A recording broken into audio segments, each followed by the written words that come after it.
Bismillahirrahmanirrahim. Assalamualaikum warahmatullahi wabarakatuh.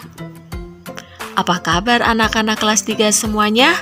Semoga semua dalam keadaan sehat walafiat ya, dan tetap semangat. Baiklah anak-anakku yang soleh dan solehah, sebelum pembelajaran kita mulai, terlebih dahulu kita berdoa bersama-sama ya. Bismillahirrahmanirrahim. Rabbi zidni ilman warzuqni fahman. Amin ya rabbal alamin. Hari ini kita akan belajar Pendidikan Lingkungan Hidup atau PLH, pelajaran 4 Tanah Longsor, dan poin A yaitu bencana tanah longsor. Berbagai macam bencana alam sering terjadi di tanah air kita. Terjadinya berbagai bencana alam disebabkan oleh alam dan kegiatan manusia. Bencana alam merugikan manusia. Bencana alam bisa menyebabkan kematian, kerusakan lingkungan, dan hilangnya harta benda. Salah satu bencana alam yang sering terjadi adalah tanah longsor. Bencana tanah longsor biasanya terjadi pada musim hujan. Kira-kira apa saja ya yang menyebabkan terjadinya tanah longsor? Lalu, apa ya yang harus dilakukan saat terjadi bencana tanah longsor? Dan bagaimana cara mencegahnya? Yuk, kita pelajari hari ini PLH-nya tentang tanah longsor ya anak-anak. Untuk selanjutnya kita lihat slide berikutnya ya. Selamat menyimak. A. Bencana tanah longsor. Pada poin A ini akan ada 5 pembahasan. Yang pertama, penyebab terjadinya tanah longsor. Yang kedua, dampak bencana tanah longsor. Yang ketiga, daerah-daerah berbahaya akan tanah longsor. Yang keempat, mengenal tanda-tanda umum akan terjadinya tanah longsor. Yang kelima, upaya mencegah terjadinya bencana tanah longsor. Tapi pada pertemuan kali ini yang kita bahas yaitu yang poin 1 sampai poin 3 ya anak-anak. Untuk poin 4 dan poin 5 kita bahas di pertemuan berikutnya. Selamat menyimak. 1. Penyebab terjadinya tanah longsor. Sebelum ke penyebab, kita tahu dulu ya, apa itu tanah longsor?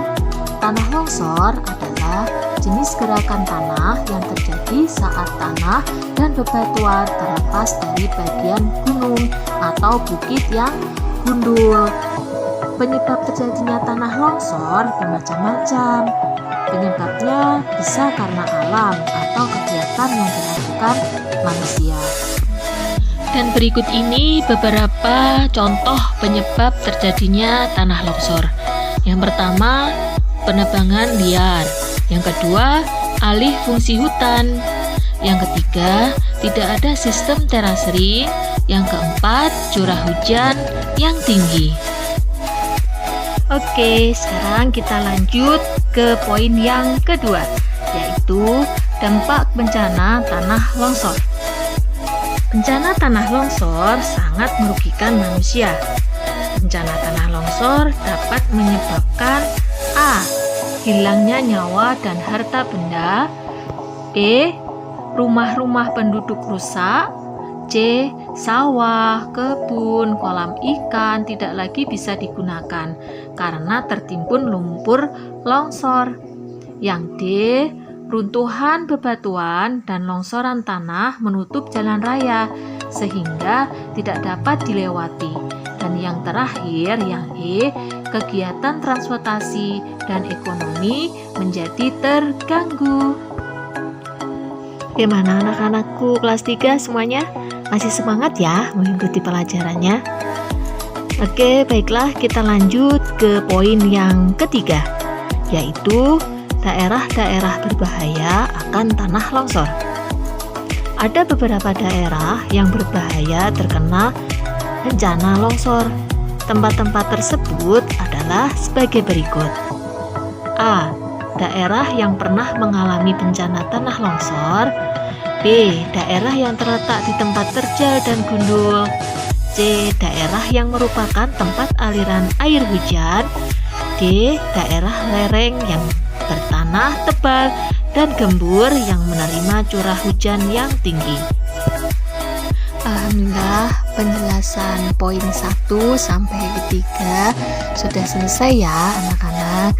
Semoga anak-anak bisa memahami penjelasan ibu tadi dan bermanfaat. Untuk poin 4 dan 5 akan kita bahas di pertemuan berikutnya ya. Demikian pelajaran hari ini.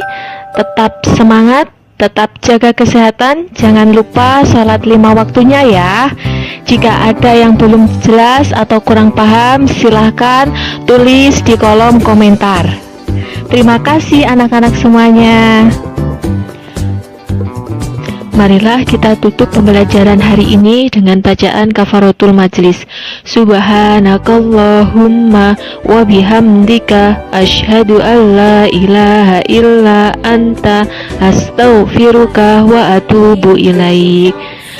Wassalamualaikum warahmatullahi wabarakatuh.